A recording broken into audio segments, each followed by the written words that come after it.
আমাদের জীবনের সবচাইতে সুনিশ্চিত বিষয় হচ্ছে যে আমরা মরে যাব, ঠিক না? সুনিশ্চিত, আমিও যাব, আপনিও যাবেন। কিন্তু the most uncertain thing in our life is the time of death. আর আমাদের জীবনের সবচেয়ে অনিশ্চিত বিষয় হচ্ছে মৃত্যুর সময়। আমরা কবে যাব আমরা কেউ জানি না। চলে যেতে হয় এই ছোট্ট থেকে কৈশোর, শৈশব থেকে কৈশোর, সেখান থেকে যৌবন, তারপরে অবিবাহিত থেকে হয়ে গেলেন বিবাহিত, তারপর স্বামী হয়ে গেলেন, এরপর হয়ে গেলেন বাবা, এরপর হয়ে গেলেন শ্বশুর, তারপর হয়ে গেলেন নানা। আর কতদিন? অনেক দিন তো হলো এই পৃথিবীতে, চলে যেতে হবে, ঠিক কি না? This is the nature of life. এটাই হচ্ছে এই পৃথিবীর জীবনের পদ্ধতি। একটু ভাববেন, স্টপ, একটু থামেন। অনেক ছুটছি আমরা, অনেক কম্পিটিশন, অনেক প্রতিযোগিতা, থামেন, একটু থামেন। অনেক হয়েছে, আর না। এবার একটু ভাবেন যে আমাকে চলে যেতে হবে। মাঝে মাঝে কবরস্থানে যাবেন। এই এলাকায় কবরস্থান আছে? কোথায়? আশেপাশে। কবে গেছিলেন? কবে যে গেছি মনেই নাই, ঠিক না? কবরস্থানে যাওয়ার সময়টাও হয় না। একটু যাবেন, যে তাকাবেন যে শুয়ে আছে এখানে, ছোট বাচ্চারা শুয়ে আছে, আমার মতো যুবকরা শুয়ে আছে, বৃদ্ধরা শুয়ে আছে। এখানে যারা ছিল এরাও আমার মতো হুন্ডা হাঁকিয়ে বেড়াতো। এখানে অনেক যুবক শুয়ে আছে যাদের রক্ত আমার চেয়ে বেশি গরম ছিল, যারা বাপের বেটা পালোয়ান ছিল। আজকে সব শেষ, কিছু নাই, শুধু অন্ধকার আর অন্ধকার। এই অন্ধকার যেন শেষ হতে চায় না। এজন্য একটু থামেন, একটু ভাবেন। Ponder on it, ponder on death, think about the death. মৃত্যু নিয়ে একটু ভাবেন। এই পৃথিবীর এই মরীচিকা, এই লোভ, এই লালসা, এই প্রতিযোগিতামূলক পৃথিবীর মায়াজালে আর কতদিন? একটু ভাবেন যে আমাদেরকে চলে যেতে হবে। এই কথাটাই মূলত আল্লাহ সূরাতে আমাদেরকে মেসেজ আকারে দিয়েছেন, ঠিক কিনা? সূরার নাম হচ্ছে সূরাতুত তাকাসুর। কি নাম? কথা বলেন। তাকাসুর। তাকাসুর মানে হচ্ছে বেশি বেশি পাওয়ার লোভ। আরো লাগবে, খেতে পারে 5টা, হাতে নিয়ে রাখছে 10টা, কয় আরো দে। আছে না নাই? আমাদের দেশে বিভিন্ন দোয়া অনুষ্ঠান হয় না? দোয়ার উপরে জিলাপি দেয়। আপনাদের এদিকে কি দেয়? জিলাপি দেয়। তো ছোট বাচ্চারা দেখবেন কয়েক জায়গায় জিলাপি দেয়, তো এদিকে 5টা নিচে, ওদিকে 5টা, ওর হাতে আর জায়গা হয় না, এরপর আরো নিতে গেছে ওই জায়গায়। আছে না নাই? এটা হচ্ছে মানুষের বৈশিষ্ট্য। মানুষ আরো চায়, যার আছে বেশি চায় বেশি। যার যত আছে তার তত চাহিদা। যার সাইকেল আছে সে হুন্ডা চায়, ঠিক কিনা? যার হুন্ডা আছে সে প্রাইভেট কার চায়, চায় না? যার প্রাইভেট কার আছে সে প্লেন চায়। একটা প্লেন যদি থাকতো আমার, খালি উঠতাম আকাশে। যার প্লেন আছে ও হেলিকপ্টার চায়, ঠিক কিনা? এই যে চাওয়া, আরো লাগবে, আরো আরো। যার 2 তলা সে 5 তলা বানাতে চায়, ঠিক কিনা? যার 4টা বাড়ি ও 8টা বাড়ি চায়, তাই না? এলাকার মেম্বার চেয়ারম্যান হতে চায়, চেয়ারম্যান এমপি হতে চায়, এমপি মন্ত্রী হতে চায়, মন্ত্রী কি হতে চায়? প্রধানমন্ত্রী হতে চায়। কিন্তু এদেশে অসম্ভব। কথা বলেন। এই দেশে সবাই প্রধানমন্ত্রী হতে পারবে? ঘুরে ফিরে 2-1 জন, ঠিক কিনা? তো যারাই প্রধানমন্ত্রীর আসনে বসে এই দেশে, আল্লাহ যেন তাদেরকে কোরআনের আলোকে এদেশ চালানোর তৌফিক দান করে। ইদানিং সময় দেখতে পাচ্ছি যে মাননীয় প্রধানমন্ত্রী শেখ হাসিনা অনেক বিষয়ে জিরো টলারেন্সে রয়েছেন। I do appreciate such kind of initiative in Bangladesh. এখন দেখতে পাচ্ছি যে দুর্নীতি দমন কমিশন আগের চেয়ে একটু সচল হয়েছে, ঠিক কিনা? বিভিন্ন মন্ত্রণালয়ের কাজের যে স্পিড, এটা একটু বেড়েছে। এটা যেন লোক দেখানো না হয়, এটা যেন সাময়িক সময়ের জন্য না হয়, এটা যেন একটা কন্টিনিউয়াস প্রসেস হয়। তাহলেই বাংলাদেশের উন্নতি হবে। চিল্লায় বলেন, ঠিক কিনা? আমরা জনসাধারণ, আমরা খেটে খাওয়া মানুষ, আমরা খুব বেশি কিছু চাই না। আমরা চাই নিরাপত্তা, আমরা চাই দুবেলা দুমুঠো খেয়ে পড়ে থাকার অধিকার, আমরা চাই কথা বলার স্বাধীনতা, আমরা চাই চিন্তার স্বাধীনতা, আমরা চাই আসল অর্থে স্বাধীনতা। চিল্লায় বলেন, ঠিক কিনা? এরকম একটা দেশ যেন আমরা গড়তে পারি, আল্লাহ তৌফিক দাও। তাহলে যার আছে যত বেশি, তার চাহিদাও তত বেশি। এজন্য বিষ্ণু বলেছেন, উনজুর ইলা মান হুয়া আসফালা মিন, তোমার চেয়ে যে নিচে আছে তার দিকে তাকাও, তোমার চেয়ে যে উপরের দিকে আছে তার দিকে তাকিও না, উপরের দিকে তাকালে তোমার কষ্ট লাগবে, কিন্তু নিচের দিকে তাকালে তোমার শুকরিয়া আদায় করতে মন চাবে, ঠিক কি না? শেখ সাদি রাহিমাহুল্লাহ নাম শুনছেন না? ওনার একবার আর্থিক ভাবে খুব খারাপ অবস্থা যাচ্ছিল, ওনার পায়ে জুতা ছিল না, কি ছিল না? তো উনি মন খারাপ যে হায় রে, আমি এত বড় ইরানি কবি, আমি বালাগাল উলা বিকামালিহি কাশাফাদ দুজা বিজামালিহি লিখলাম, ওটা বিশ্বব্যাপী আমার এত নাম দাম, আমার পায়ে জুতা নাই। উনি বেজায় মন খারাপ করে রাস্তায় বেরিয়ে হাঁটছেন খালি পায়ে, হাঁটতে হাঁটতে হঠাৎ একটা লোকের দিকে তাকালেন, দেখলেন ওই লোকের দুইটা পাই নাই। কি নাই? পা নাই। এবার উনি আল্লাহর শুকরিয়া করেন যে আল্লাহ অনেক দিয়েছো, অনেক দিয়েছো, শুকর আলহামদুলিল্লাহ। এজন্য আপনার চেয়ে খারাপ অবস্থানে যে আছে তার দিকে একটু তাকান। আপনি আপনার অবস্থানে সন্তুষ্ট না, কিন্তু অনেকে আছে আপনার অবস্থানে আসার জন্য সংগ্রাম করে যাচ্ছে। আপনার অবস্থানটা, আপনার বর্তমান অবস্থানটা অনেকের কাছে স্বপ্ন, সে স্বপ্ন দেখে আপনার জায়গায় পৌঁছার।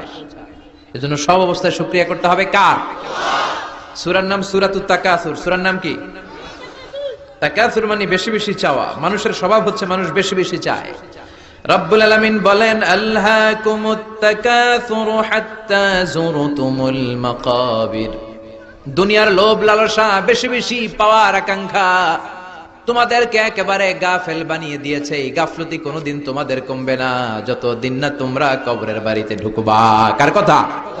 রব্বুল আলামিন বলেন আল্হাকুমুত তাকাসুরু হাত্তা যুরতুমুল মাকাবির। দুনিয়ার লোভ লালসা তোমাদেরকে পাগল বানিয়ে দিয়েছে।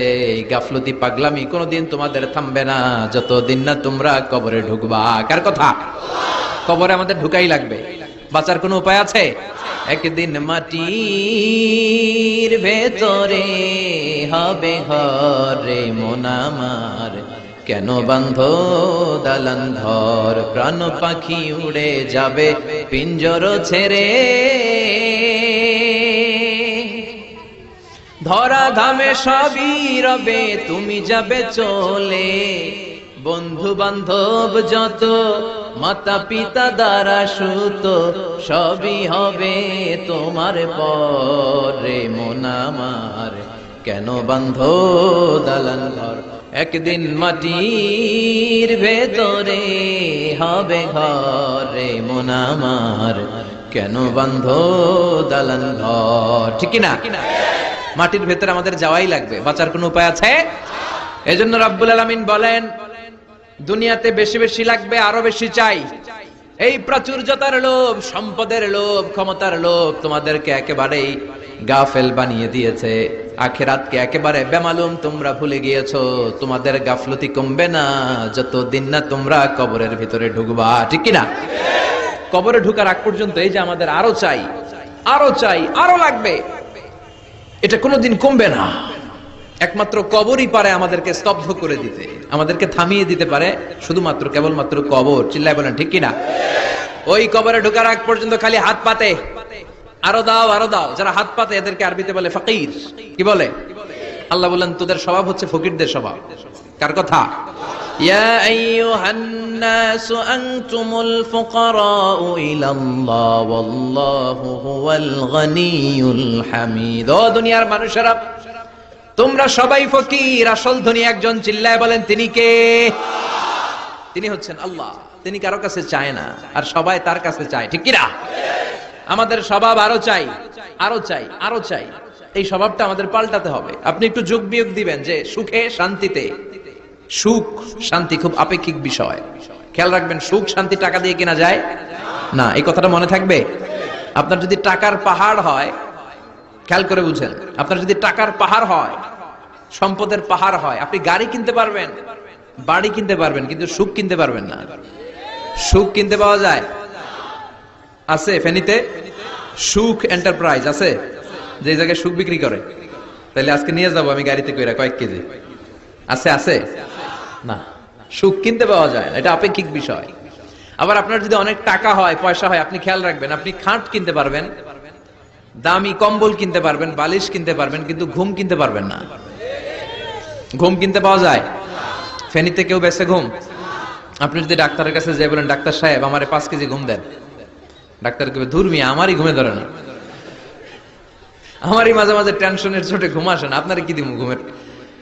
তো এই জন্য ঘুম কিনতে পাওয়া যায় না। খেয়াল রাখবেন, সুখ শান্তি এগুলো আল্লাহর দান। অল্পেও সুখ থাকতে পারে, ঠিক কিনা? আপনি বিশ্বনবীর জীবনী পড়ে দেখেন, বিশ্বনবী অল্প খেতেন, অল্প পড়তেন, অল্প জমাতেন, আর অল্পের ভিতরে সুখ দিয়েছে কে? টাকা যার বেশি দুঃখ তার বেশি, টাকা যার বেশি কষ্ট তার বেশি, টাকা যার বেশি টেনশন তার বেশি। আপনি খেয়াল করে দেখেন, যারা বড় বড় ভিআইপিস এন্ড সিআইপিস, অনেকদের সাথে আমাদের পরিচয় আছে, তো ফ্যামিলিগত অনেক বিষয় আমরা কিছুটা জানি। সুখ নাই, শান্তি নাই, খালি কষ্ট আর ব্যারাম। আর কি ব্যারাম? আরাম আছে ইসলামের ভিতরে। আপনি অল্প খেয়ে অল্প পড়ে শুকর গুজার হবেন, এটার ভিতরে শান্তি আর আরাম ঢুকাই দিয়েছে কে? আপনি খুঁজে দেখবেন যে অনেক কোটি টাকার মালিক, এদেরকে সিআইপি বলে। বড় শিল্পপতিদেরকে কি বলে?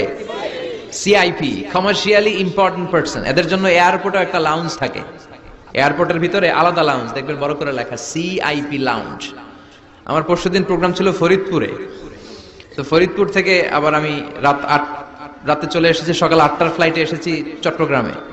তো ওখানে এখন সোশ্যাল মিডিয়ার কল্যাণে আমাদেরকে অনেকে চিনে, তো ওখানে যত সিকিউরিটি আছে, গোয়েন্দার লোক আছে, সবাই আমাকে ধরছে যে হুজুর আপনি এখানে না বসে আপনি সিআইপিস দের রুমে চলেন। আমি কি ভাই, আমি তো সিআইপি না, আমি মাফও চাই দোয়াও চাই।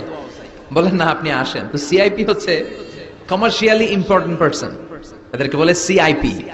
তো এরকম অনেক সিআইপি দেরকে আমরা চিনি। ঘরে সুখ নাই, শান্তি নাই, স্বামী স্ত্রীর মধ্যে ভালোবাসা নাই, আছে মানিল্য, ধরাধরি, কাটাকাটি, মারামারি। ছেলে মেয়েদের সাথে সুখ নাই, শান্তি নাই, ছেলে কথা শোনে না, ছেলে টানে গাঞ্জা, আছে না নাই? মেয়ে করে পরকিয়া, মায় দেখে কিরণমালা। তো এইটা কি কোনো সংসার? এটা জাহান্নামের টুকরা। আচ্ছা, এবার আসেন অল্প পয়সার মানুষ যারা ফ্যাক্টরিতে কাজ করে, রিক্সা চালায়, কুলি মজুর, দেখেন এদের রোগ বালাই নাই, কষ্ট নাই, ঘরে শান্তি, নিজেও নামাজ পড়ে, আবার ফ্যামিলিতে যারা আছে ওরাও নামাজ পড়ে, ছেলেটাও নামাজ পড়ে, মেয়েটাও নামাজ পড়ে, ছেলেটাও সূরা ফাতিহা পড়ে, মেয়েটাও পড়ে, আলহামদুলিল্লাহ বলে। এটারে সুখ বলে। সুখ চিনে নিয়ে যান, এটারে টাকা দিয়ে কিনতে পাওয়া যায় না। যারা ধনী, এই সিআইপিস দের টেনশন বেশি, এদের রোগ বেশি, এমনকি এরা খেতেও পারে না। ডাক্তার তাদেরকে খুবই রেস্ট্রিক্টেড একটা ডায়েট প্রেসক্রাইব করে। ডাক্তাররা বলে আপনি গোশত খাবেন না, মাছ খাবেন না, আপনি খাসি খাবেন না, চিংড়ি খাবেন না, শুধু খাবেন ঘাস, শুধু খাবেন সবজি, ভেজিটেবল। খুবই রেস্ট্রিক্টেড ডায়েট। ভেজিটেবল খেতে পারে, অল্প লিমিটেড কিছু ভাত খেতে পারে, রুটি খেতে পারে। তার মানে খাওয়াতে সুখ নাই, ফ্যামিলিতে সুখ নাই, রাতে চোখে ঘুম নাই, ঠিক কিনা? ঘুমের ট্যাবলেট 4টা 5টা খেয়ে এরা ঘুমাতে যায়, এরপর লাফ দিয়ে ওঠে, আছে না নাই? কিন্তু ঘুমের জন্য যে ট্যাবলেট লাগে এটা রিকশাওয়ালারা জানেই না। সুবহানাল্লাহ পড়েন। দিস ইজ কল্ড পিস, এটার বলে শান্তি। এই শান্তি দেওয়ার মালিক কে? এজন্য রব্বুল আলামিন বলেন, আল্লাহকুমুত তাকাসুরু হাত্তা যুরতুমুল মাকাবির। দুনিয়ার লোভ লালসা তোমাদেরকে পাগল বানিয়ে দিয়েছে। এই পাগলামি কমবে না যতদিন না কবরে ঢুকো। কবরে ঢোকার আগ পর্যন্ত চাই চাই আরো লাগবে, এই মানসিকতা মানুষের থামবে না। মানুষ শুধু কম্পিটিশন করতে পছন্দ করে, ওর 5 তলা আমার লাগবে 10 তলা। কম্পিটিশন আছে না নাই? ফেনী শহরে আগে 10 তলা কোনো বিল্ডিং ছিল 20 বছর আগে? কথা বলেন, এখন আছে না নাই? ঢাকা শহরে আজ থেকে 20-25 বছর আগে 10 তলা 15 তলা বিল্ডিং খুঁজে পাওয়া যেত সহজে। এখন অলিতে গলিতে বিল্ডিং এর জন্য হাঁটাই যায় না। চিল্লায় বলেন ঠিক কিনা? বিশ্বনবী বললেন, ওয়ান তাল হুফাতাল আরাতাল আলাতা রিয়া আশ-শাইয়াতা তাওয়ালুনা ফিল বুনিয়ান। কিয়ামতের আগে দেখতে পাবা কিছু লোক যাদের পেটে খাবার ছিল না, গায়ে দেওয়ার মতো জামা ছিল না, সমাজে তাদের কোন ধরনের নাম আর ডাক ছিল না, তারা হু হু করে বড় লোক হয়ে যাবে। They will start to construct high rises buildings in the cities. শহরে বড় বড় বিল্ডিং, টাওয়ার বানানোর প্রতিযোগিতা শুরু করবে। চিল্লায় বলেন ঠিক কিনা? এই টাওয়ার বানানোর প্রতিযোগিতা আছে না নাই? টাওয়ারের পর tower, Burj Al Khalifa, Petronas Twin Tower, Zamzam Tower, Kingdom Tower, Shanghai Tower, গোটা বিশ্বব্যাপী লম্বা লম্বা টাওয়ার গুলো আছে না নাই? তার মানে মানুষের এই প্রতিযোগিতামূলক চিন্তাধারা, মেন্টালিটি কখনো কমবে না যতক্ষণ না সে কবরে ঢুকে। চিল্লায় বলেন ঠিক কিনা? আপনি গোটা বিশ্বব্যাপী যদি খেয়াল করেন, যারা বড় বড় ধনকুবের আছে, বর্তমান পৃথিবীতে সবচেয়ে বড় ধনী লোকটার নাম কি? চিনেন আপনারা ওনাকে? কি নাম? কত টাকার যে মালিক সে নিজেও জানে না। তার পকেট থেকে যদি এক বান্ডিল টাকা পড়ে যায়, এই টাকাটা উঠাতে তার যত সময় লাগবে, এটা না উঠায় যদি সে হাঁটে, তার মেধার আইডিয়া গুলোকে কাজে লাগালে এর চেয়ে বেশি টাকা আরো জেনারেট হয়ে যাবে। কি পরিমাণে টাকার মালিক সে! বারেন ওয়াফেদ বারেন, কি নাম ওর? আল্লাহু আকবার। কত টাকার মালিক সে নিজেও জানে না। প্রিন্স ওয়ালিদ বিন তালালের নাম শুনেছেন? সৌদি ধনকুবের, সৌদি বর্তমান যে বাদশা তার আগের বাদশার ভাগিনা, কিংডম হোল্ডিং কোম্পানির মালিক। তার একটা প্লেন আছে, পার্সোনাল জেট প্লেন, যেটা 70% মেড অফ গোল্ড। একটা বিমান, যে বিমানের 70% স্বর্ণ দিয়ে বানানো। নাউজুবিল্লাহ পড়বেন না? আমার ব্রুনাইতে একটা প্রোগ্রাম ছিল, পৃথিবীর সবচাইতে বড় যে প্যালেস, রাজপ্রাসাদ, এটার নাম হচ্ছে ইস্তানা নুরুল ইমান। প্রায় 2000 কক্ষ আছে ওটার ভেতরে। ওই রুমগুলোর ভেতরে যে কমোড আছে, টয়লেটের কমোড, এগুলো মেড অফ গোল্ড, স্বর্ণ দিয়ে বানানো। নাউজুবিল্লাহ কইবেন না? এই ইস্তানা নুরুল ইমানের মালিক হচ্ছে ব্রুনাইয়ের সুলতান হাসান আল বলখিয়া। তার সংগ্রহে 500টা রোলস রয়েস গাড়ি আছে। কয়টা? যে রোলস রয়েস গুলার কমসে কম দাম হচ্ছে বাংলাদেশি টাকায় 8 থেকে 10 কোটি টাকা। এরকম কয়টা আছে? আচ্ছা, আপনারা উত্তর করেন যে একজন মানুষের আনন্দ ফুর্তি করতে, ঘুরতে, চিলিং করতে, আউটিং এ যেতে, লং ড্রাইভে যেতে সবাই মিলে ফ্যামিলির কয়টা গাড়ি লাগে? 5টা? 10টা? হ্যাঁ, তার সংগ্রহে রোলস রয়েস গাড়ি আছে 500টা। পোরশে, ফারারে, লাম্বরগিনি, ওডি, রেঞ্জ রোভার, এই জাতীয় বিশ্ববিখ্যাত যে ব্র্যান্ড, এই পরিমাণ, কি পরিমাণ যে তার সংগ্রহে আছে, কালেকশনে আছে, তার কোনো শেষ নাই। তার মানে মানুষের মেন্টালিটি হচ্ছে যার আছে যত বেশি তার চাই তত বেশি। চিল্লায় বলেন ঠিক কিনা? এই জন্য রাব্বুল আলামিন বলেন, আলহাকুমুত তাকাসুর হাত্তা যুরতুমুল মাকাবির।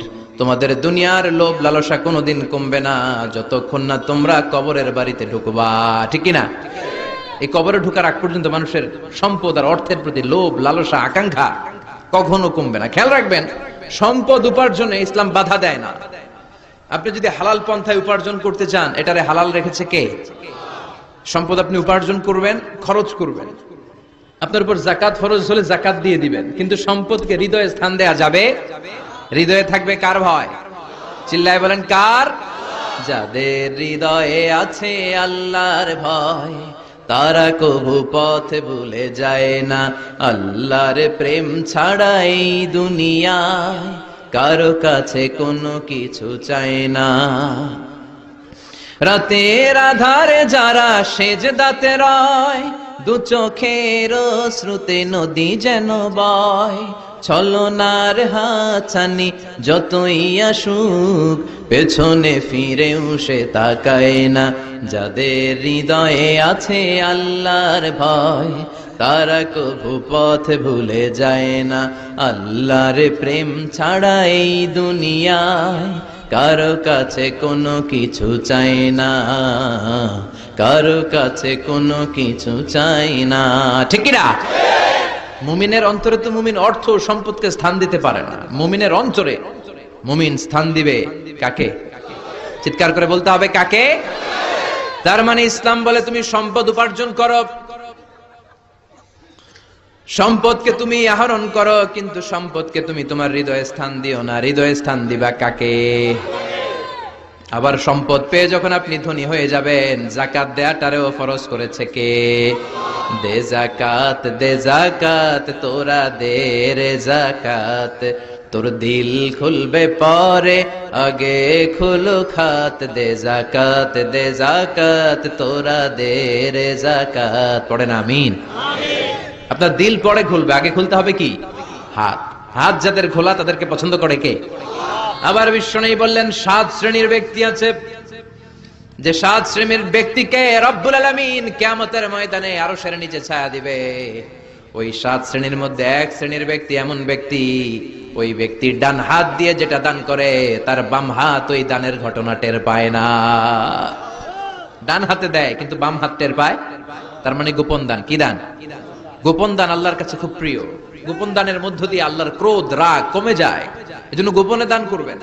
আপনি মাহফিলে লোক দেখিয়ে 1 লক্ষ টাকা দিলেন, 10 লক্ষ, এটার মধ্যে যদি রিয়া থাকে, শো অফ, লোক দেখানো মানসিকতা থাকে, এটা হয়ে যাবে হাবা মানসুরা, মিজানের পাল্লা এটার কোনো ওজন হবে না। আর আপনি রাত্রিবেলা লুকিয়ে লুকিয়ে মসজিদের পাশ দিয়ে যাচ্ছিলেন, দেখলেন যে দান বক্স, পকেট থেকে 2 টাকার নোট বের করে দিয়েছেন, এটারে মিজানের পাল্লায় উহুদ পাহাড়ের সমান ভারী করবে কে? এজন্য আল্লাহ বলেন, গোলাম তোর গোপন দান আমার কাছে প্রিয়। বান্দা যখন গোপন দান করে, ওই গোপন দানকে আল্লাহ বাড়াতে থাকে, যদিও এটা পরিমাণে কম। আল্লাহু আকবার। গাভীর মালিক যখন নতুন বাছুর পায়, গাভী যখন বাছুর দেয়, উটের মালিক যখন নতুন উটের বাচ্চা জন্ম দেয়, উটের মালিক বড্ড খুশি হয়ে যায়। উটের মালিক উটের ছোট বাচ্চাটাকে খাইয়ে দাইয়ে পেলে পুষে বড় করে। আল্লাহ বলে, আমার সন্তুষ্টির জন্য যে এই ছোট্ট দানটুকু সেই দিন তুই করেছিস, তোর দানটাকে পেলে পুষে বড় করে আমি উহুদ পাহাড়ের সমান বানিয়ে তোর মিজানের পাল্লায় উঠাইয়ে দেব রে গোলাম। এজন্য লুকিয়ে দান করাটা শ্রেয়। আপনারা যারা দান করতে চান, আপনারা শো অফ না করে লুকিয়ে দান করবেন। রাজি আছেন তো? আর সম্পদশালী যারা হয়েছেন তারা যাকাত দিবেন। যারা যাকাত দেয় না, ওয়াল্লাযীনা ইয়াকনিজুনা আয-যাহাবা ওয়াল ফিদ্দা ওয়া লা ইউনফিকুনাহা ফি সাবিলিল্লাহ ফাবাশশিরহুম বিআযাবিন আলীম।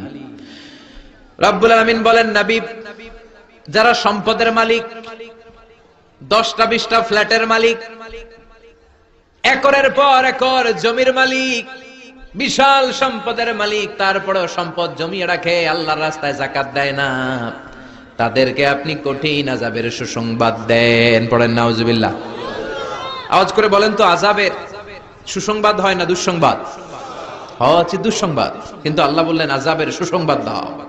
তার মানে এই আযাবটা যেন যেন কোনো আযাব নয়, এটা ভয়ঙ্কর একটা আযাব।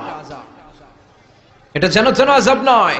1000 বছর জাহান্নামের ভেতরে জ্বালিয়ে রাখা লোহার খুন্তি দিয়ে আপনার পেটে একটা ছেক দেয়া হবে, কপালে একটা ছেক দেয়া হবে, পিঠের মধ্যে ছেক দেয়া হবে। নাউজুবিল্লাহ পড়েন। এজন্য আল্লাহ বললেন, কঠিন মর্মন্তুদ আযাব আর শাস্তি, পানিশমেন্টের সুসংবাদ দাও। ছেলে গণিত পরীক্ষায় ফেল করেছে, মা বলে, তুই ফেল করছস, তোর আব্বা এসে এমন মাইট দিবে, মাইট দিলে মজা টের পাবি। আচ্ছা, আওয়াজ করে বলেন, মাইট দিলে কি মজা পাওয়া যায় না ব্যথা পাওয়া যায়? কিন্তু মা বললেন যে মজা টের পাবি, তার মানে মাইটটা যে কড়া মাইর হবে, শাস্তিটা হবে বড় ডেঞ্জারাস শাস্তি। এই শাস্তির তীব্রতা, মাইরের তীব্রতা বোঝানোর জন্য মা মজার কথা বলেছেন। চিল্লায় বলেন ঠিক কিনা? এজন্য সম্পদশালী যারা হয়েছেন, আল্লাহর শুকরিয়া করেন আর বছরান্তে যাকাত দিয়ে দেন। সম্পদের মধ্যে বরকত দিবে কে? সাইয়েদনা মুসা আলাইহিস সালামের নাম শুনেছেন? ওনার এক চাচাতো ভাই ছিল কারুন, বিশাল সম্পদের মালিক। কত যে সম্পদ! তার সব সম্পদগুলো সে সিন্ধুকের ভিতরে আটকে রাখতো। আর ওই সিন্ধুকের তালার যে চাবিগুলো, এই চাবিগুলা কাঁধে তুলতে 10 জন মানুষ লাগতো। তাহলে সম্পদ কি কম না বেশি?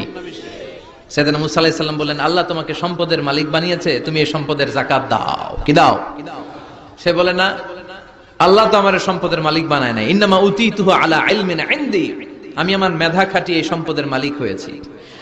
সাইয়েদনা মুসা আলাইহিস সালাম বললেন, যাকাত দাও, না হয় আল্লাহর আযাবের অপেক্ষায় থাকো। কারণ বলে, তোমার আল্লাহরে বলো যদি পারে আমারে আযাব পাঠাইতে, আমার দিকে যদি পারে তোমার আল্লাহ যেন আযাব পাঠায়। আল্লাহরে চ্যালেঞ্জ দিস। কারে চ্যালেঞ্জ দেয়? আল্লাহ তো ছাড় দেয় কিন্তু ছেড়ে দেয় না, এটা জানেই না। আল্লাহ কি দেয়? কি দেয় না? এই কথাটা মনে রাখতে পারবেন? আল্লাহ কি দেয়? কি দেয় না? আল্লাহ ছাড় দেয়, আল্লাহ চান্স দেয়, আল্লাহ সুযোগ দেয়, আল্লাহ ভালো হয়ে যাওয়ার সুযোগ দেয়, কিন্তু আল্লাহ ভুলে যায় না, আর আল্লাহ ছেড়েও দেয় না। চিল্লায় বলেন ঠিক কিনা? কারণ বলে, তোর আল্লাহরে বল, পারলে আমারে মারতে, পারলে আযাব পাঠাতে বল, দেখি তোর আল্লাহর শক্তি কত রে মুসা, আযাব পাঠাতে বল। আল্লাহ বলে, ফাখাসাফনা বিহি ওয়া বিদারিহিল আরদ। এই কথা বলার সাথে সাথে কারণের বিশাল সিন্ধুকের বাক্স, স্বর্ণের বাক্স, রূপার বাক্স, সম্পদের বিশাল বিশাল সিন্ধুকগুলো সহ কারণকে আমি জমিনের মধ্যে দাবিয়ে দিলাম। নাউজুবিল্লাহ পড়েন। জমিনে এটা একটা আশ্চর্যজনক শাস্তি। এই শাস্তি আবার অন্যদেরকে আল্লাহ দেয় নাই। আল্লাহ কাউকে আযাব দিয়েছেন প্রচন্ড বাতাস, বাতাস দিয়ে আল্লাহ উড়িয়ে দিয়েছেন। কাউকে দিয়েছেন পাথর বৃষ্টি, কাউকে দিয়েছেন আগুন বৃষ্টি, কাউকে দিয়েছেন ভূমিকম্প, কাউকে আল্লাহ আকৃতির বিকৃতি ঘটিয়েছেন। দাউদ আলাইহিস সালামের কিছু কওম, তারা সাগরের মাছ ধরে রাখতো। এই মাছগুলো সাইয়েদনা দাউদ আলাইহিস সালামের কণ্ঠের তেলাওয়াত শুনতে আসতো। আল্লাহ বললেন, শনিবারে মাছ ধরা যাবে না, কি বারে ধরা যাবে না?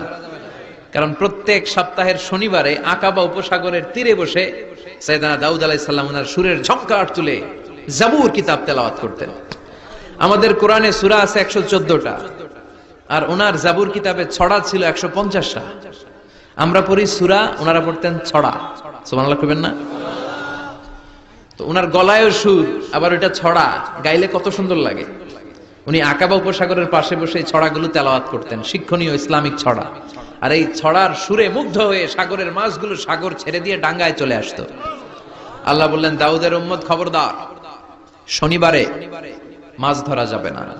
রবি থেকে শুরু করে শুক্রবার পর্যন্ত ধর, নিষিদ্ধ হচ্ছে শনিবারে। আদেশটা কার? নির্দেশনা কার? মানার দরকার আছে না নাই? দাউদ আলাইহিস সালামের কওম একটু বুদ্ধি করলেন। ওরা মনে মনে বুদ্ধি করলেন যে আল্লাহ শনিবারে ধরতে নিষেধ করছে, আমরা ধরবো না, শনিবারে আমরা জাল দিয়ে বেরি দিয়ে রাখবো। কি করব? জাতে মাতাল তালে ঠিক। শনিবারে ধরা যাবে না, একে অপরের বলতেছে, এই খবরদার, শনিবারে মাছ ধরবি না। নিষেধ করছে কে? শনিবারে মাছ ধরা যাবে না। সবগুলো মাছ সাগর ছেড়ে দিয়ে যখন ডাঙ্গায় চলে এসেছে, ওরা শনিবারে এই মাছগুলো ধরে না, ওরা বেরি দিয়ে রাখে যাতে যেতে না পারে। শনিবার শেষ, ওরা সময়ের দিকে তাকায় থাকে, রবিবার শুরু হইলেই মার ধর, আছে না নাই? ও মিয়া, ওরা কৌশল করলে আমার আল্লাহর কি কৌশল জানা নাই? আল্লাহ বললেন, কুনু কিরাদাতান খাসিইন, তারা অভিশপ্ত বানর হয়ে যাও।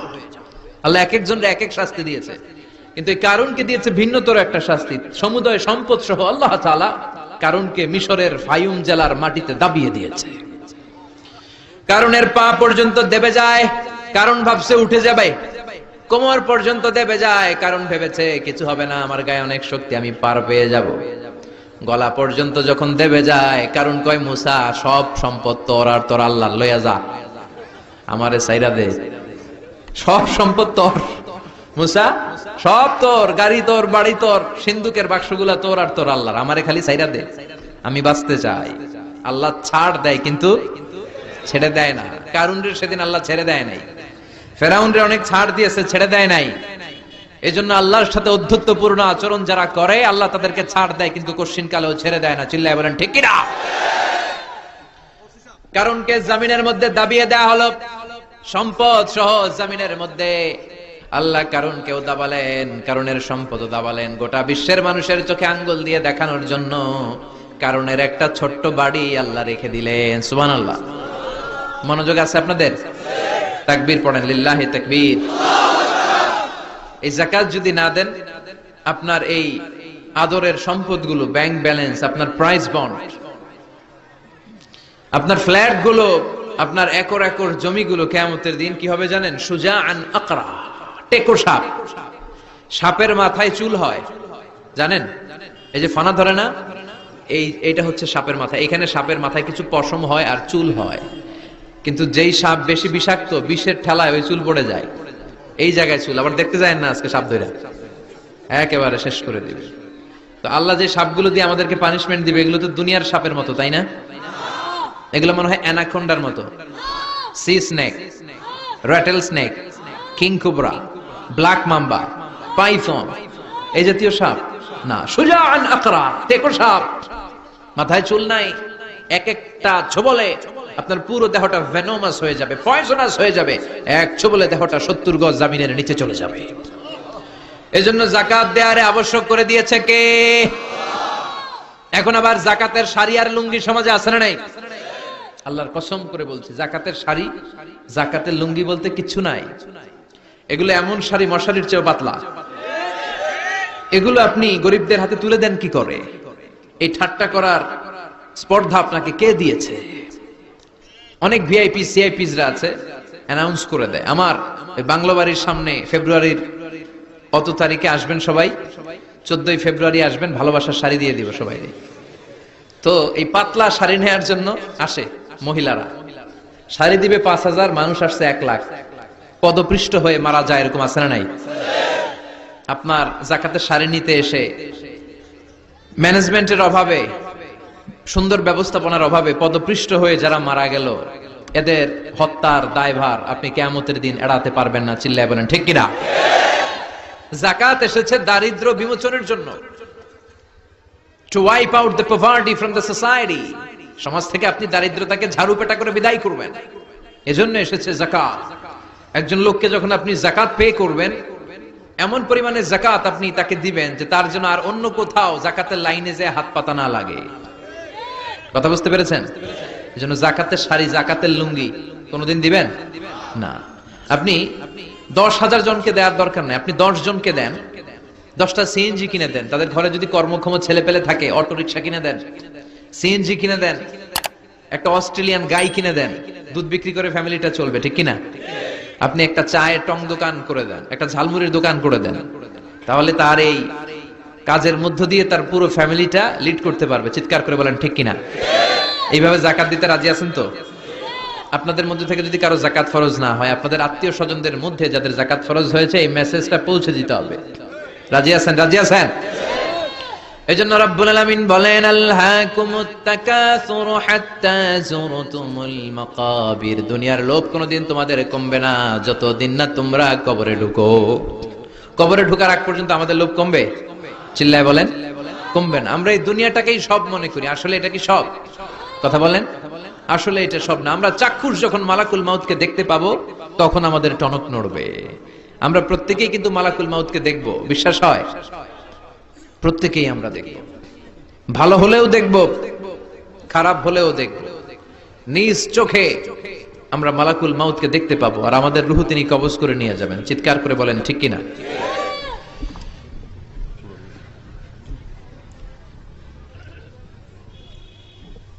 যারা মুমিন বান্দা, যারা ইমানদার, তারা মালাকুল মাউতকে দেখবে খুব সুশ্রী, সুন্দর, সাদা ধবধবে জুব্বা পরা একটা যুবকের বেশে। আলহামদুলিল্লাহ পড়েন। আপনারা ইনশাল্লাহ এই সূরাতে মালাকুল মাউতকে দেখবেন। সুশ্রী সুন্দর এক যুবকের বেশে, সুঘ্রাণ তার গা থেকে আসছে।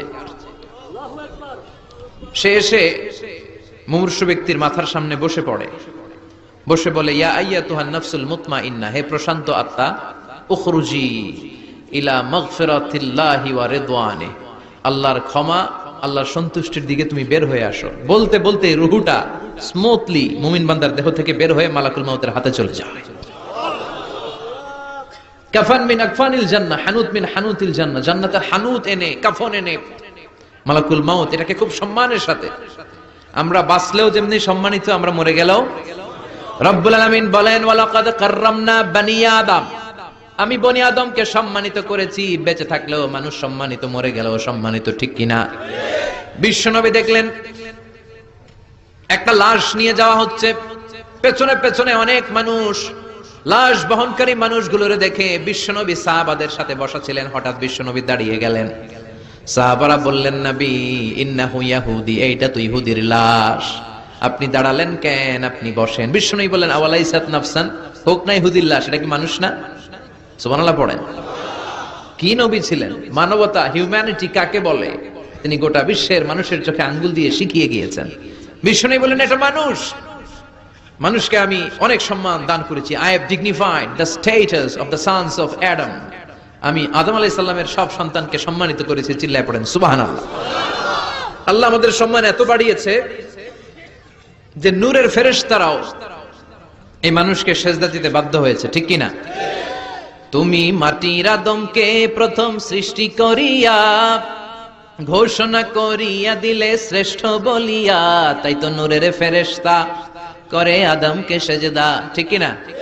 তাই তো নূরের ফেরেশতা করে আদমকে সেজদা, সবার চেয়ে সম্মান দিলে মাটির আদমকে। আল্লাহু আল্লাহু তুমি জাল্লে জালালুহু, শেষ করা তো যায় না গে তোমার গুণগান। আল্লাহু আল্লাহু, সুবহানাল্লাহ পড়েন। তার মানে মানুষের সম্মান আছে না নাই?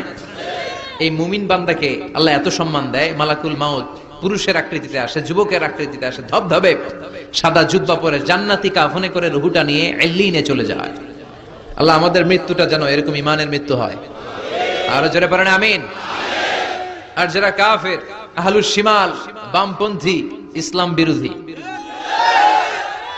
এরাও মালাকুল মাউতকে দেখে, তবে ভয়ঙ্কর আকৃতিতে দেখে। ভয়ঙ্কর, যত কুৎসিত হতে পারে একজন মানুষের চেহারা, যত দুর্গন্ধ বেরোতে পারে একজন লোকের দেহ থেকে, এরকম ভয়ঙ্কর অগ্নিমূর্তি নিয়ে মালাকুল মাউত তার কাছেও আসে, সেও দেখে।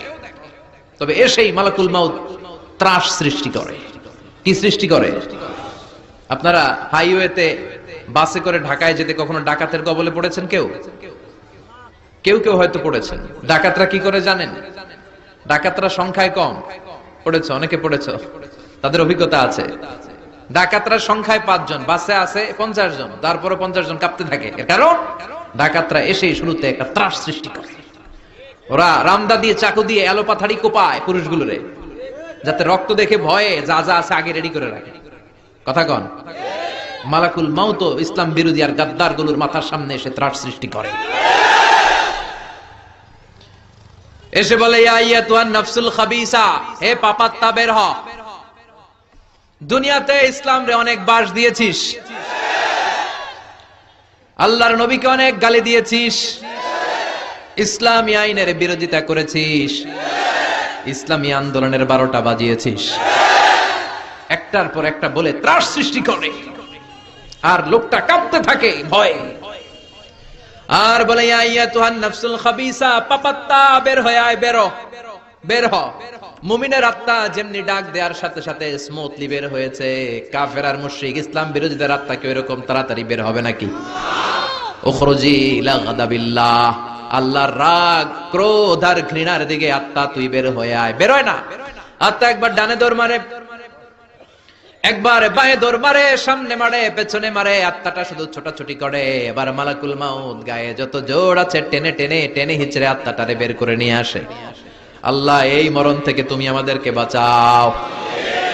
একটা জীবিত ছাগলকে জবাই না করে তার চামড়া দেহের এক জায়গা থেকে উল্টো দিকে টেনে হিচড়ে বের করলে সে যতটা ব্যথা পায়, এর চেয়ে বেশি ব্যথা কষ্ট দিয়ে ইসলাম বিরোধীদের রুহু কবজ করা হয়। এজন্য সেদিনের অপেক্ষায় আমরা সবাই আছি, ঠিক কিনা? তখন বোঝা যাবে কার কত ক্ষমতা, তখন বোঝা যাবে কার প্রতিফল কিরকম হবে, কার আবাসস্থল কোথায় হবে, কে ডানপন্থী, কে বামপন্থী, কে জান্নাতি জাহান্নামী, সেদিন সব গোমর ফাঁস হয়ে যাবে। এজন্য রাব্বুল আলামিন বলেন, আলহাকুমুত তাকাসুরু হাত্তা যুরতুমুল মাকাবির। দুনিয়ার লোভ লালসা তোমাদেরকে একেবারে পাগল বানিয়ে ফেলেছে। ক্ষমতার লোভ, টাকার লোভ, খ্যাতির লোভ, যশের লোভ তোমাদেরকে এমন পাগল বানিয়েছে, আখিরাতকে বেমালুম তোমরা ভুলে গিয়েছো। তোমাদের এই গাফলতি কশিন কালেও থামবে না, কমবে না, যতদিন না তোমরা কবরে ঢুকবা, ঠিক কিনা? এজন্য প্রিয় ভাইরা, একটু থামেন, স্টপ, সিট ডাউন, একটু ভাবেন যে আমাদেরকে চলে যেতে হবে। আমরা আজীবন থাকতে আসি নাই। এই দুনিয়াটা একটা মরীচিকা, তাই না? এই পৃথিবীটা একটা মায়াজাল, এটা একটা ধোঁকা। এই মায়াজালের ভেতরে আমরা পড়ে আছি। এই পৃথিবীর দৃষ্টান্ত হচ্ছে 4টা স্বর্ণের টুকরা আর 3টা লাশের মতো। আওয়াজ করে বলেন তো, স্বর্ণের টুকরা কয়টা, লাশ কয়টা? অনেক অনেক আগের জামানায় 3 জন যুবক তাদের কর্মসংস্থানের জন্য বেরিয়েছে। পথিমধ্যে তারা গুপ্তধন পেয়েছে। কি পেয়েছে? 4টা স্বর্ণের টুকরা পেয়ে তো মহা খুশি, আমরা বেঁচে গেলাম, আমরা ধনী হয়ে গেলাম, আর জীবনে আমাদের দুঃখ নাই, কষ্ট নাই। এবার মানুষ 3 জন, স্বর্ণের টুকরা 4টা, একটু ঝামেলা হয়ে গেল না? 4 জনে 4টা পাইলে ভালো হতো না? মানুষ কয়জন, স্বর্ণের টুকরা কয়টা? 4টা। এবার তারা বলতে লাগলো, আমাদের প্রচন্ড ক্ষুধা পেয়েছে। একজনকে বললো, তুই বাজারে যা, বাজার থেকে রুটি কিনে নিয়ে আয়। সে রুটি কিনতে গেল, আর এই 2 জন মিলে ভাবতে লাগলো, শয়তানের ওয়াসওয়াসায় পড়ে একটা কাজ করি, যেটার রুটি আনতে পাঠাইছে ওটারে যদি শেষ করে দিতে পারি, মানে ওটার কেল্লা যদি ফতে করে দিতে পারি, তাহলে তো আর ভাগাভাগির কোনো কাজ নাই। স্বর্ণ 4টা, তুই পাবি 2টা, আমি পাবো। আর যে রুটি আনতে গিয়েছে সে মনে মনে ভাবে, রুটিতে যদি 20 মাখায় নিতে পারি। দেখছেন খেলা? আল্লাহু আকবার। রুটিতে কি মাখায় নিতে পারি? 20। তাহলে এই 2টারে 20 মাখানো রুটি খাওয়াই দিলাম, 4টাই আমার। আমার আর ধরে কে? তো যেই চিন্তা ওই কাজ। ওরাও রুটির সাথে, উনিও রুটির সাথে 20 মাখাইছে, এরাও রেডি হয়ে আছে কখন আসবে। আসার সাথে সাথে ওইটারে ধইরা আইজো মায়ের কাইলো মায়ের মাইরা ওইটার বর্তমানে ফেলাইছে, ওইটা অক্কা পাইছে, শেষ। এবার 2 বন্ধু মহা খুশি, তুই 2টা আমি 2টা, লাফাইতেছে আনন্দে। এক বন্ধু কয়, লাফাইস কম, ক্ষুধা লাগছে অনেক, আগে খেয়ে নেই। আয় কি করি? এবার প্যাকেট থেকে 20 মাখানো রুটি বের করে রুটি খাই, ওই 2টাও শেষ। 4টা স্বর্ণের টুকরার জায়গায় পড়ে আছে, আর 3টা লাশ পাশে পড়ে আছে। হাযিহি মাসালু হায়াতিদ দুনিয়া, এটাই তো দুনিয়ার জীবনের দৃষ্টান্ত। বাড়ির জায়গায় বাড়ি পড়ে থাকবে, ক্ষমতার মসনদের 4টা জায়গায় পড়ে থাকবে, মানুষগুলো থাকবে না, ঠিক কিনা? আপনি খেয়াল করে দেখেন, আপনারা যদি কেউ জিজ্ঞেস করে ভাই এই বাংলো বাড়িটা কার, আপনি খুব গর্ববোধ করে বলেন যে এটা আমার বাড়ি, বলেন না? একটু খেয়াল করেন, আপনার বাবা যখন এই বাড়িতে থাকতো, কেউ যখন জিজ্ঞেস করতো বাড়িটা কার, আপনার বাবাও বলতো এটা আমার বাড়ি। আপনার দাদাও খুব পরিচয় দিত, এটা আমার বাড়ি, এই বাড়ি কার? আমার। আপনার দাদার দাদার দাদাও বলতো এটা আমার বাড়ি।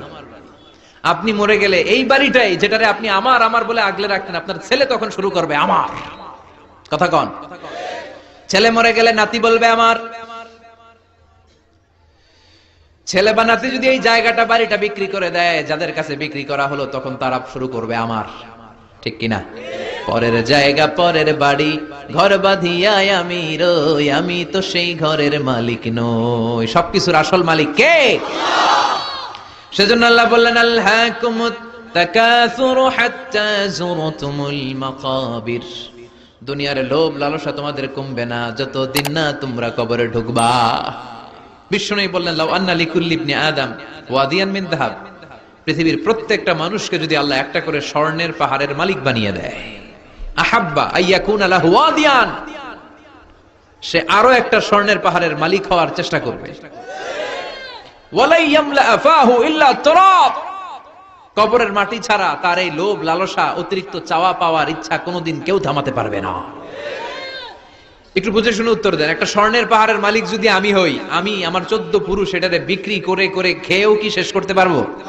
আপনি পাহাড় দেখছেন কত বড়, যে স্বর্ণের পাহাড় যদি হয়, এটার বেচে খেয়ে মজমাস্তি করে আমাদের 14 পুরুষের জীবন কেটে যাবে, তাহলে আরেকটা পাহাড় দিয়ে আমি কি করব?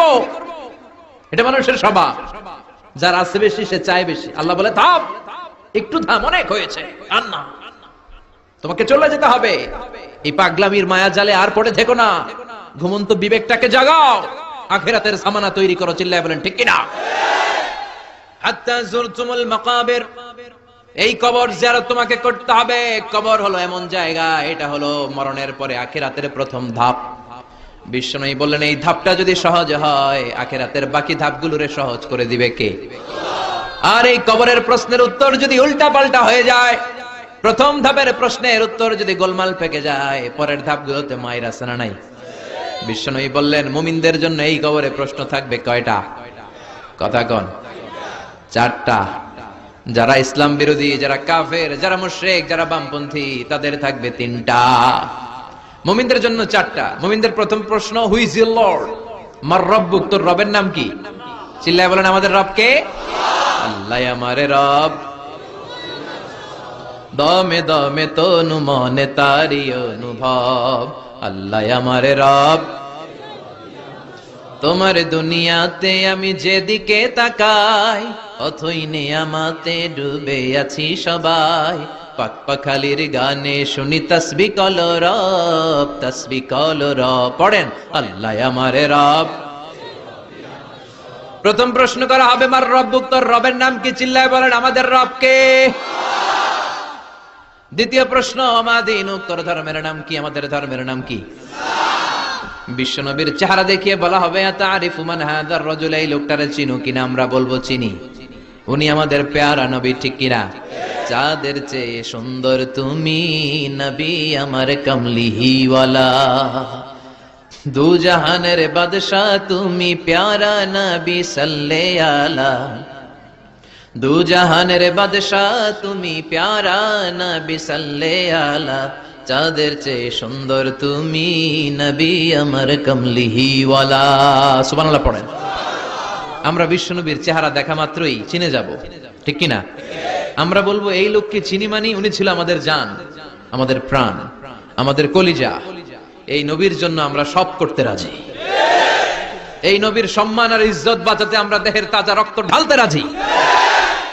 এই নবী আমাদের সব। এই নবীর সুপারিশ ছাড়া আমি জান্নাতে যেতে পারবো না। এই নবীর আমরা চিনি, মানি উনি তো আমাদের পেয়ারা নবী। এই 3টা প্রশ্নের উত্তর যখন পেরে যাবেন আপনারা ইনশাআল্লাহ, চতুর্থ একটা প্রশ্ন, ওয়ামা ইলমুক, হোয়াটস ইউর নলেজ, তুমি কিভাবে শিখলা? তুমি কি নকল করে শিখেছো না জেনে বুঝে? আপনাকে বলতে হবে কোরআন থেকে জেনে, হাদিস থেকে মেনে মেনে আমি শিখেছি। চারটা প্রশ্নের উত্তর যখন আপনি করে ফেলবেন, ফেরেশতারা বলবে আহলান সাহলান মারহাবান বিক, খোশ আমদেদ, সুস্বাগতম, তুমি তো কপালওয়ালা। আলহামদুলিল্লাহ পড়েন। ইফতাহু লাহু বাবুন ইলাল জান্নাহ, তার কবর থেকে জান্নাতের দিকে একটা দরজা খুলে দেয়া হবে। ওয়া ইফসাহু লাহু কবরুহু ৭০ যিরান, তার কবরটারে ৭০ হাত লম্বা বানিয়ে দেয়া হবে। ওয়া ইউলবাসু মিন লিবাসি আহলিল জান্নাহ, জান্নাতের দুইটা পোশাক তার গায়ের মধ্যে পরিয়ে দেয়া হবে। এরপরে ফেরেশতারা বলবেন নাম কানাউমিল আরুস, ঘুমাও। বাসর রাতে বর যেমনি কনেকে নিয়ে প্রশান্তির ঘুম দেয়, আনন্দের ঘুম দাও, ঘুমাও, আপনি আরামসে ঘুমাবেন। আলহামদুলিল্লাহ পড়েন। এই ঘুম আপনার ভাঙবে না যতক্ষণ না ইসরাফিলের সিঙ্গার ফুৎকার না আসে। আপনার এই ঘুম আর ভাঙবে। আর যারা ইসলামের বিপক্ষের শক্তি, কাফির মুশরিক, তাদেরকেও বসানো হবে মালাকা নাসওয়াদা নাজরাকান, নীলাবচ কৃষ্ণ বর্ণের দুইজন ফেরেশতা আসবে। এদের চোখ থাকবে নীল, গায়ের রং কালো, দেখতে কেমন লাগবে রে ভাই? আল্লাহু আকবার। এসে বলবে বস, আনসার দে, মার রব্বুক, তোর রব কে? ও আল্লাহ জানবে না। ও বলবে লা আদ্রি, আমি কিছু জানি না, আমি ভালো মানুষ, আমারে মাফ করে দেন, আমারে ছাইরা দেন, আমি জানি না রব কে। কয় দাঁড়া, আর দুইটা বাকি প্রশ্ন, এরপরে দেখাইতেছি ফাইনাল খেলা। দ্বিতীয় প্রশ্ন, মা দিনুক, তোর ধর্মের নাম কি? কয় জানি না, মাফ করে দেন। লা আদ্রি, আমি ধর্ম টর্ম জানি না, আমি তো চিয়ার্স করতাম, চিয়ার্স, আমি ড্রিঙ্কস খাইতাম, আমি ধর্ষণে সেঞ্চুরি করতাম, আমি শাহবাগের মঞ্চে উঠে ইসলামের বিরুদ্ধে ভাষণ দিতাম। আমার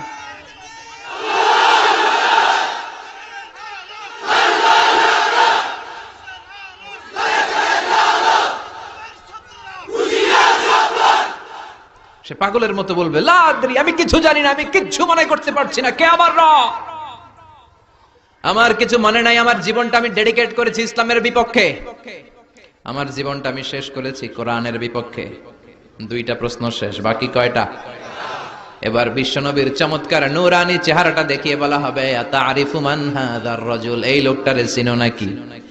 সে বলবে আমি এই লোকটারে চিনি না, আমার দলের লোকেরা যা করতো, নাস্তিকরা যা করতো, আমিও তাই করতাম।